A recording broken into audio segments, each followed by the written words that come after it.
That will never work. You can't fuck with yourself. Seriously? Don't. Oh my God, that's another thing you can do. That's bad. You probably should find other hobbies. You ever learn to stop? Be happy. Well, you don't bother me. I've seen better people. Do you really want to? And my third grade, give it up.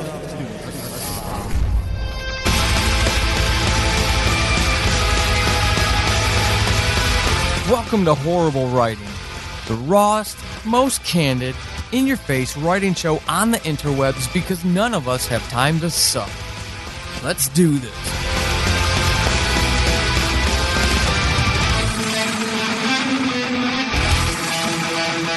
All right, hey, welcome back to episode 22 of Horrible Writing. I am your host, Paul Sading, and with me, because you all are speaking very loudly that you kind of really dig these writer interviews, we're going to do it again. This time around, I want to welcome Tim Niederriter on board. He is an author of weird cyberpunk novellas, the latest one, The Mangrove Suite. He also kind of feels the pain that I do. He podcasts, Sadomasochist in the House, whoop whoop. He's a podcast about writing and tabletop games from mentalcellularpublications.com. I will include all of this in the show notes, of course. And deviously, devilishly, his gee whiz information, his favorite pie is lemon meringue. And he's also got an evil twin. Tim, welcome to the show. Thanks, Paul. Thanks for having me on. No worries. It's my absolute pleasure. I've had the privilege to talk to you before on your own show, and listeners, I will also include that link in the show notes of this episode. But it's great to be able to have you on board here and get to talk about you this time. And you're fully on board, and you've said, yes, we can talk about this. And this episode, this topic with you that you don't mind sharing, is one that's near and dear to my heart, and I think a lot of writers will identify with it. I definitely do. And I'm not nearly as insightful as you are about it. So I cannot wait to pick your brains about this. What we're going to talk about today, listeners, is Tim and I are going to have a nice little conversation about something probably far more of us suffer from, deal with, than we might expect. We're going to be talking about anxiety and how, as a writer, it can affect our confidence. So, Tim, just to start us out and kind of like ground us, what are you talking about when you say anxiety? How does it manifest itself? Well, really, there's a distinction here because there's really two kinds of anxiety that I'm talking about, and one is I suffer from a number of ailments, mental ailments that are diagnosed and treated with medication. So one of those is major anxiety. However, just general anxiety, you know, the stuff everybody suffers from, is also a serious factor. So, but those are a little bit different from each other. Right. So, yeah. No, and that makes sense. And I'm glad you actually made that distinction. So I have more experience probably with major anxiety, the actual disorder, because that's what I experience. But that generally takes the form of, I'm not sure exactly, but for me, it means I become nervous very easily. That's definitely true. And when I am nervous, I am more prone to kind of panic, fight or flight kind of stuff. Right. Responses like that. And I'm pretty sure that that's common, that those are common traits throughout people who suffer from the major anxiety. So, yeah. Yeah, and I from my time working in the clinic when I did that was, that's a pretty accurate description of what, hundreds of people I've spoken to in my own professional career would have said as well. So yeah, I think you're right on. So when it comes to writing, is it a general state that you operate in, or is it something that, peaks and valleys through your journey, whether you've got is it a new project kind of thing, or does this feeling, this general anxiety kind of stick with you throughout the project or all projects even? Really, I think it builds more the longer I'm in a given project. So the longer I work on a project, the more anxiety I have about it. I think that's definitely it, because I slow down, and it does slow down the writing, especially in rough draft. I get slowed down more and more the longer I'm in that stage, and it can take, the first 5,000 words can go by in a day, and the next 5,000 will take a week. It's that kind of thing. Okay. Yeah, that maybe not on that scale. Sometimes, if I'm lucky, I can get 20 to 50K, a quarter of a book done, or more before I really start feeling it. Okay. Have you ever, then it kind of spans all your projects. Is it something in the process itself? Because I don't know if you're a pantser or if you are an extreme plotter, and I could see how, depending on how you approach a project, how that might also affect this sense of building anxiety as you're progressing further into it. Well, that's an interesting question, because I don't consistently discovery write or plot my stories. Okay. I go between the two, and that maybe is part of my problem, but I've not figured out in 15 years of writing which one is better for me on its own. See, but that's really interesting to me. It's on many levels, for many facets, because you don't have a consistent approach to it, and you kind of take each project, with a different structure, with a structure that's necessary for that project, I guess I would say. Mm-hmm. Yeah, so that's really interesting. But you're still aware of it. It still flares up regardless of how you approach, whether or not you're completely pantsing or if you've got a 400-page outline. Absolutely, yeah. Though, of course, 400 pages would be an outline longer than my books. I suppose that does happen to some people. I've heard it happens to people. I cannot imagine that. There's no way I could do an outline that long.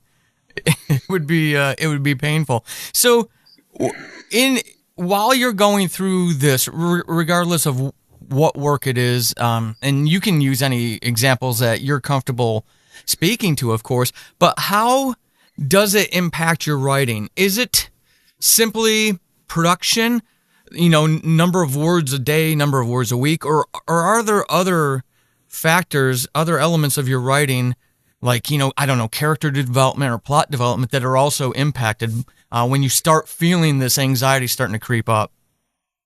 Oh, definitely. Once I start feeling the anxiety really seriously, which is, tends to be toward the middle, I'm done with the first third of the project or something. That seems to be the most common place it happens. Then I tend to start writing more sparsely, honestly. I tend to try to hurry things. And that maybe is why I have such trouble with endings, honestly. I mean, frequently people have told me that my denouement, not the climax. I do the climax okay, because I usually have that in mind from the beginning. But when I write, the end of my books it seems to be a pretty consistent critique that when I write the end of a story, I kind of get out of there fast. There's not a whole lot going on after the climax, and probably to the detriment of the overall effect. Okay. But I think that's a symptom of the larger problem, which is I'm getting nervous and I don't want to be in this part of the book anymore. I mean, I'm going to go back and edit it, but I don't want to be writing this rough draft anymore. That is so interesting. And does that, so that's consistent across genres too for you? I think so. Yeah. Okay. Yeah, definitely. That is interesting. I can, for myself, I can sort of understand it. It's kind of like the emotional investment in the climax, and I've got to figure out a better way to work out that resolution. And I don't know if it's the anxiety of it or not. My anxiety flares up in the middle, not towards the end. Towards the end, the ends and the beginnings for me are already written before my hands even touch a keyboard. It's that middle that really is my, beast of burden. And so yours, it just sounds like it's a progressive thing all the way throughout. But yeah. You've got how many books do you have under your name right now that the world can go see? I have I have 4 novels, 1 novella, and 2 short stories, I think. Okay. So, I mean, you're established, and I think this is critical for you, the listener, to hear. Tim isn't,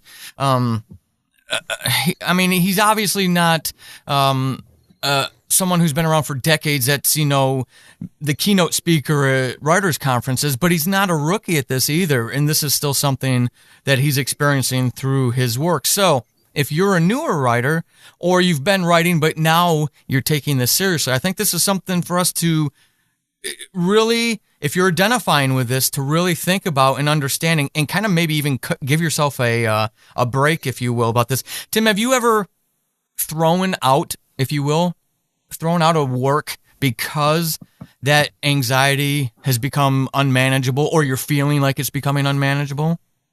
Well, I've never actually deleted the work, but I have stopped writing a lot of projects. Okay. Actually, probably at least half a dozen projects that got over 40,000 words in the last 4 or 5 years. Oh, wow! Have not been completed. Yeah, it's a huge problem because that's about 5 books worth of material. Yeah. And I didn't finish them. I'm looking back at a bunch of them and now and saying, okay, I have a better perspective. Maybe I could break these into novellas, 20,000 word books and start releasing those, or I could do something else with them. But yeah, it's a huge problem because there's unfinished works. Yeah. Well, yeah, and like you said, you're essentially limiting yourself to half of your production, half of your back catalog. And that's not. Now that I've said that, it's on reflection, it sounds like I'm assigning some kind of blame, or not. I don't mean to do that at all. No, that's. But that's I can see, and I can see where that would almost feed itself too. Have you gone back to any of those? Is there something that you've got out there, and you don't have to name it, of course, but is there something you've got out in the world now that is a product of what you were just talking about, that was something that you shelved 40,000 words into it, and you were able to go back after a year or 2 or 5 and finish and publish? Well, I'm more in the process of doing that right now, but actually the last novel, The Mangrove Suite, the last novella, I didn't add a whole lot of words to it, but I did go back and I cleaned it up and I edited it, sent it to a professional editor, and that had been sitting on my shelf for 4 years with people saying this should be longer, and I didn't necessarily agree with them when I reread it, but I think that was a pretty good work. So I don't think I've expanded heavily on any of my old books though. Okay. that went unfinished. Yeah, and not yet. I plan to though. Well, yeah, good. Yeah, it's because for me, it's one of those things that I can't do even in the best frame of mind. So I'm always curious how other writers go about that, and especially writers who are kind enough and willing to come on and open up this aspect of who they are.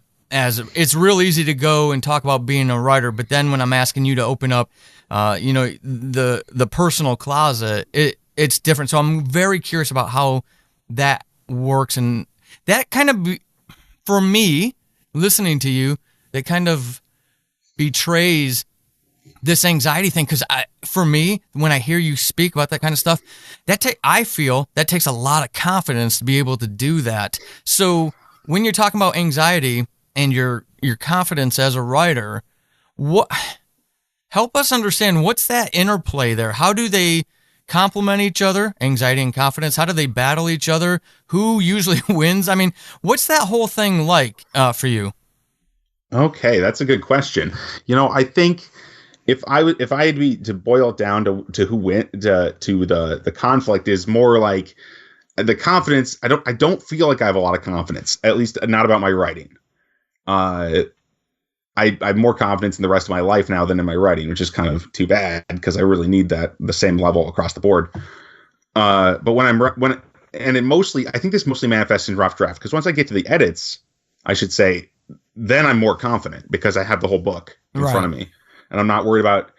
And there's this part of me that always feels like I'm going to lose the book, and that's part of the anxiety. Before I finish the rough draft, like this book, it probably is fed by the fact that I have 4 or 5 at least that are unfinished. Hundreds of thousands of words unfinished. So basically, I feel like until the last sentence is written in the rough draft, anything could happen. It could go all wrong. But as soon as that happens, then I'm more confident again. And I'm like, okay, I can tackle this. I can fix any of the problems. So there is a time thing there. But as far as confidence goes, I think the way confidence my confidence levels are higher when I'm talking about the book than when I'm writing the book. And that's a serious issue because I can be very happy when I'm talking about the book. I think I get charged up like that. I think it's because I'm actually an extrovert. Or I think I'm an extrovert anyway. Never mind. See, I don't like to make statements like that because I'm not as confident as maybe I seem. Right. But I think I get energy from talking to people. That's definitely true. So that helps. And if I talk to somebody, I do think I have a good idea engine. So I'm confident about how I can create a story idea. But creating the book itself, even though the more I look at it, the more I'm like, it doesn't demand that level of worry, you know? And that's one of the ways to fight anxiety is to realize that it is irrational. You know, there's no reason that you have to let it win. And you are, and I'm not saying you are letting it win if you're like I am medicated. I take medication that helps me fight my anxiety. So obviously, if you need help, you need help. Right. But there's ways that you can reduce its power. And one of those is consider what you are good at. And then if I do consider that, you know, I've spent 14 years writing stories. Or 15, whatever. I've spent longer than that thinking about them, you know, obviously. And I was an English major, so I know how to put words together. That's one of the only things they teach you that's worth learning in those majors. But yeah, so why am I worried about my writing? I don't, you know, it's just that irrational fear kind of thing. But that's a really helpful answer on so many. I mean, you hit on so many things I was hoping that you would share with listeners about it, because that's one of this right here, dealing with anxiety, is one of the things that I personally feel weak at when it comes to advising anyone and providing any tips, tools, and tactics that might help them. So in that vein, I was going to ask you another question, but I kind of want to run with that theme. You mentioned, you know, obviously the medication and seeking help if you feel that that's what you need to manage it. And then that self-talk that you were just talking about there with a project. Are there any other tips or helpful things that you've done throughout your either life or writing career, either one, honestly, that have helped you manage it? That's well, definitely, other than talking to other people, because I find that my opinion of myself is way lower than other people's opinion of me. Yeah. Yeah. And I think that's helpful because when you realize it's a similar way to how I tackled another of my ailments, which was it's actually I almost call it teenager syndrome, where you think everybody hates you, but really nobody else is thinking about you. They're thinking everyone else hates them. It's that. I mean, that's the high school syndrome. Right. I've never heard it phrased like that. I love that. and it's the same kind of thing with confidence. Everybody else is just kind of faking it, and you can fake it too. It's not a big deal. That's one way I think it helps, because then everyone's kind of on an even playing field in this regard, even with the other, you know, the chemical imbalances and things. The other thing about writing specifically is that I read other people's books. I mean, just the samples, because I'm not that rich. I don't have that money to read books I'm not actually going to like. But I pick a book that I'm probably not going to like, or a book that's very successful that I noticed that, you know, this guy. I mean, like, I don't want to give any examples because this is obvious. That's obviously kind of negative, right? But I find this kind of helpful to look at successful books that maybe don't really work that well, and that helps me realize, you know, I think I can do at least that well. But see, that is such a positive way to do that. I love that you shared that. You can hear it in my voice. I'm like really excited, and I'm gesticulating at the camera that we don't have on like wildly right now. But I really like that, because for me, I'm the polar opposite of you. I will read crap and I'll get frustrated because, you know, I like 99.9% of writers, I spend my days doing soul-sucking work that isn't rewarding, wishing I could actually write for a living. And when I see stuff like that, I freaking wallow in the depths of, you know, that undercity sewer system of, you know, envy, jealousy, and all that crap. And it doesn't help me progress. Whereas you use it as a tool to pull yourself out of that sewer, or to kick yourself in the butt, or whatever it may be for you, but you use it in a much more healthy, positive way. I love that. Yeah, there's no telling what people are going to like. So why can't they like my writing? That's Yeah, and I mean, and you take it seriously. So, even if, a lot of folks who may quit early career because they don't have that confidence and they don't necessarily tie it to an early career syndrome, you're still plugging on and producing. And I think that's a natural consequence of what you're talking about right there. Looking at other writers' work that may not be as strong, but yet they've made their mark on the world, and really positively reframing that as a way to feel better about yourself and your own writing. With this is a question I was going to ask, but we were already on that helpful tip track, and I kind of wanted to really provide an answer to some folks who are going to be listening to you who are identifying with that and wanting those tips. But the one thing I did want to ask about, particular back to your writing, with anxiety and it may be negatively affecting your confidence, I'm really curious about this. Has it ever prevented you from attempting to write something that you would otherwise be interested in writing, a particular story or a genre? Yeah, it has actually. Because I get, and it's usually a particular setting, because I like my settings a lot. Build these giant series, sustainable settings that can sustain a long series kind of thing. And there's one particular one that I've had for 8 or 9 years that I've never written a full book in. I've written a few short things in it. But it's one of my favorites. And one of the reasons I'm so anxious about that one is it's also my twin brother's favorite setting of mine. And he is a highly critical individual, and he's also my best friend. And I know that I'm putting a lot of my ego on the line if I write that setting. Yeah. And so it's not just the anxiety there, but it definitely increases because of the relationship issue. But it's also funny because I think that's one of my more marketable settings. I really do. I think it's closer to being just a straight epic fantasy setting in certain ways. Oh, my interest definitely peaked. I love those. So what do you do? Have you done anything for yourself to try to bring yourself closer to writing that? Oh boy. Yeah. I mean, I'd really like to, I think what I've got to do is I think I've got to knock down, I haven't done this yet, but I've got to knock down some of those sacred cows, I've got to take out some of the pressure I feel about it, because it does boil down to the pressure. It's this like, okay, I can't even get through that wall. It's so dense, that totally makes sense. And that's what I was really curious whether or not, for me, because I don't necessarily recognize very minuscule manifestations of anxiety in my own behaviors, but I'm such a cocky ass that I'll try anything. And and I know I struggle to relate to other writers' experiences where, like for yourself, where it's prevented you from actually trying something that you would really enjoy. And obviously, I mean, I'm sure you know this, if you were able to punch through that wall, this story probably lives in such a large part of you. It would probably be one of your better stories because so much of you would be in it. But it's, punching through that wall or scaling that mountain to actually see that possibility.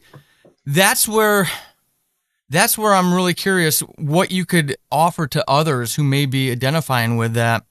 And for you, it may be just this particular genre, being epic fantasy in this setting that really just speaks to your spirit. But there may be writers listening, aspiring writers listening, who haven't even really put pen to paper, fingers to keyboard, because out of the same spirit, if that makes sense. Is there anything you would say to them in that instance? Insult the idea. My ideas are some of the things I value the most, which is silly because ideas are cheap. Ideas are the easiest thing in the world to make as far as writing goes. And they're the first thing you kind of need to be a writer. But they're so easy that it's not really an impediment. So what you can do, and I don't mean like belittle your idea in a way that makes it like, no, this isn't worth doing, but say, this, like, for example, with my epic fantasy idea, I'm like, okay, so there's this immortal guy So what? Other people do immortal characters. So, I mean, so what? Yeah, he's the protagonist, but so that's a big twist from the usual way of handling it. But like, okay, that's not that special. You know, I mean, I know, and I could be less generic. I mean, I think you should be less generic than I'm being right now in how I address the story. But if you take the story's importance down a notch, it's not. Don't let it become a great golden idea. That's how I've tackled a lot, because I have tackled a couple of these stories before that I did have put on the pedestal for a while. I love that advice. I absolutely love that, Tim. That's amazing advice. Heck, I'm gonna even use that for my own stuff. It's a great way to ground yourself too, though, right? I think that's a healthy thing for writers, is to be grounded. We've all probably experienced those aloof writers in writer groups or whatnot, if nothing else, or online where everybody's anonymous. But I love that.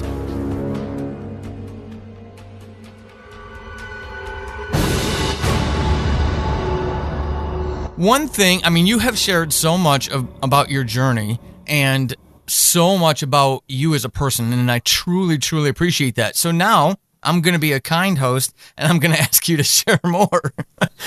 One of the things, listeners, if you're a brand new listener, welcome, and thank you for subscribing. One of the things that this show does is it's self-effacing, because I have to laugh at myself. Maybe it's a coping mechanism for a lot of the things that Tim's talking about today, but if I call my writing horrible writing, then I disempower that term. I disempower anybody who wants to use it against anything that I produce, and it keeps me encouraged, and it keeps my hands on the keyboard creating things, and hopefully someday achieving the dream that I've been chasing. So the show is deliberately called Horrible Writing, not as an insult to anyone, or especially my guests, but just as a way for us to laugh at ourselves and smile about the things that we've done. So every time I have a guest on the show, I ask them to share an experience, a writing experience that they would consider horrible. It could be for a myriad of reasons. It could be for a very unique reason. But we ask them to come on under the condition that they're going to tell you something horrible about their writing. So, Tim, with that segue, can you give us a little insight into a horrible writing experience you had? Oh, sure. This experience took place a few years ago, before I started publishing my own fiction. And I've been writing novels for a long time. I got out of college, and I thought to myself, I need to make some money. And how do you make money when you're a writer? Well, I went and started freelancing. But the first novel I ghost wrote, because I ghost wrote a little bit, was it was a disaster. Both for me my headspace was pretty bad, because I was writing a book that was marketed. The job was marketed one way, but the book was completely another way. I'm not sure. I'm under an NDA about it. Can't tell you exactly the details, but I think I can tell you what the job offer was. Okay. It was write my science fiction detective novel. That was the headline. I said, okay, I can do that. I can write a science fiction detective novel. That sounds like it could be fun. But it wasn't that at all. And the subject matter of the book was a Christian cop drama, basically, with a lot of this kind of weird, conservative sex stuff in it. And, yeah. And I found it very strange that I was suddenly, I took the job, the money was good. So for the next 3 months or so, I was pounding out this novel, and, every time I asked the employer about it, and I was like, "Can I improve this? In my mind, improve this detail. Can I change this so the character will be more likable?" And he says, "No, you can't do that. It needs to be this way." And in every way he basically wanted, it would make the book worse. And I still, and I still ended up plugging away every morning. Though I get up in the morning, it's almost like, if you're familiar with The Hitchhiker's Guide to the Galaxy, the part where Arthur Dent is stuck on Earth, and every morning in prehistoric Earth, and he wakes up and every morning he just screams. It's kind of like that. I don't want to laugh at your pain. I don't. No, it's fine. I can laugh at it now too. That guy should have known what he signed up for, because ghostwriting's a terrible gig, like most of the time. I've talked to other writers about ghostwriting at conventions and stuff, and any writer who's ever ghostwritten has pretty much a horror story about it. It's pretty scary. It's pretty scary. I'm going to assume that this employer wasn't a writer by any stretch of the imagination. It was a company, I think. Oh. I think it was a company, but I was being employed by effectively one officer in this company. Interesting. Who had personal elements he wanted included in the book, because his name was going to be on it. And it was a disaster. I don't know how much I can say more about it, but it also really hurt my confidence. So it does tie back to the main subject of this episode, because I wrote that book and then I'm thinking, or it didn't hurt my confidence so much as my enthusiasm. I'm like, do I really want to be a writer anymore? It made me wonder about that. No, I think that's a very valid lesson learned, if you will, from that experience. And it's something writers who are listening, aspiring writers, someone in Tim's position when he was younger and maybe looking to actually buy some food they can actually eat from time to time and looking at ghostwriting as a potential gig. Listen to his words. Is there something, Tim, looking back at it, is there something you would have done differently with that? Well, I mean, if I was going to approach a job like that today, I think I would try to take it more lightly, treat it like a job instead of like, this is my writing for the next couple months. Because my writing is very important to me, and if it's a job I just have to do, I think that would have been a healthier approach, because it wasn't for me. This book was not for me. At the very least, it was just for the guy who I was writing it for, the officer who was employing me, because it was definitely his baby. All the elements were pretty much scripted by him, and probably that's why I thought they sucked. But if I looked at it that way, I could have some more humor with it. And I did certain things right, I think, or well, that I improvised with the book. Like, for example, the main character cop, I think I did something with his partner. I made his partner an atheist, because I thought that would be kind of subversive in this Christian cop drama. And that was the character I got to invent. So he was just there. Because there was nothing about the partner in the outline or whatever. Right. So, I mean, playing with what I've got is actually really good, I think. I think that's a good way that's a way any writer can improve any situation they're in, is to have more fun with it. But that sounds kind of like a circle, right? Sounds kind of tautological, but there's ways you can work to have more fun. And you can put in more effort, and sometimes that will result in more fun. Well, Yeah, I know that you've got a really great way to look at a lot of these things, and there's a lot to take away from that too. That experience, and a lot of great advice for anybody who may be considering it or thinking about filling those gaps. And I give credit to anyone who tries it. I'll be honest. Even you tackling that maybe necessarily for purely financial reasons at that point in your life, I still give you credit, because I can't draw inspiration from other people's ideas. That's why I don't worry about people stealing my ideas. Maybe that's a little naive, because you could give me your greatest idea and I'd look at you and shrug, because it's not mine. It doesn't inspire me. So when it comes to ghostwriting, I give you credit for even tackling the thing, but going through that experience, coming out and having such a positive outtake from it, along with the life lessons learned, I think that's really commendable. I don't think I could have done that. Well, I probably didn't think I could do it at the time, which is one of the reasons I was so upset about it every day I was doing it. And I've been known to whine on occasion. So we all do. Happened. Yeah. Some of us admit it and the rest of us don't, but we all whine. Oh man, yeah. Shoot. Can you say whether or not that work was ever published? Actually, no, because I don't know the final title. I don't even know what the cover would look like. Oh wow, okay. I told the guy I didn't want to know it, so I couldn't be held liable or whatever. Right. So I can do things like what I'm doing now without risking saying the title and messing. No, that makes a lot of sense. I was just morbid curiosity. I wonder, if it was a vanity project. It was published. I actually think it was published because the sequels were canceled. Because the original book wasn't a great idea in the first place. In the first place, yeah.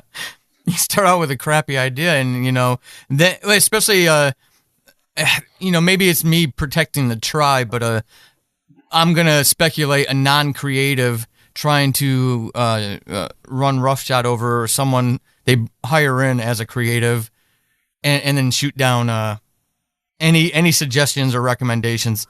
Maybe that's a little bit of me showing itself, protecting the tribe type mentality.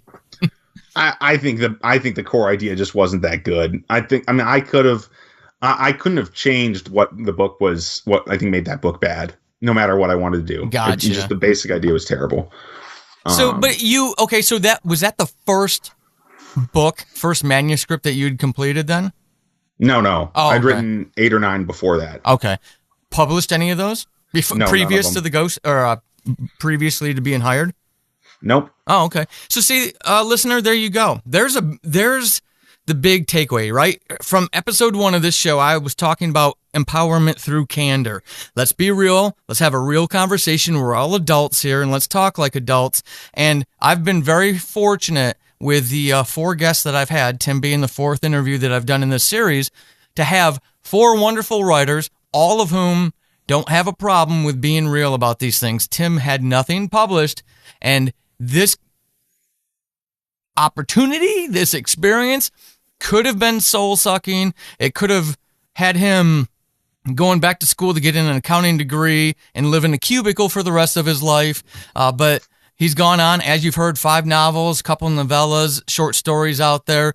So if you want to write, if you want to be taken seriously, if you want to do this seriously, the one word you have to get out of your vocabulary is quit. Tim persevered. He kept going, even through that. And it would have been easy to check out from writing altogether, especially as someone who's passionate about writing. So, Tim, I want to thank you for everything that you've shared today.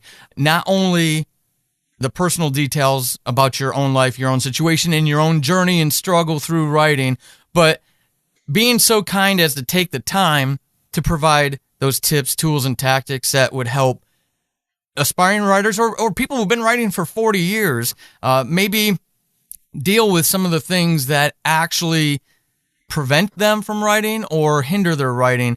Before you get out of here, though, I know folks are going to fall in love with you and really appreciate what you had to say.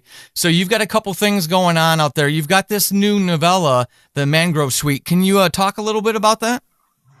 Right. Yeah. So that's kind of an odd duck in some ways, but in other ways it's pretty simple. It's this story about this future where people can have their memories erased or shared, but when their memories are erased, they're enslaved a lot of the time. They use them as just brute labor and various things.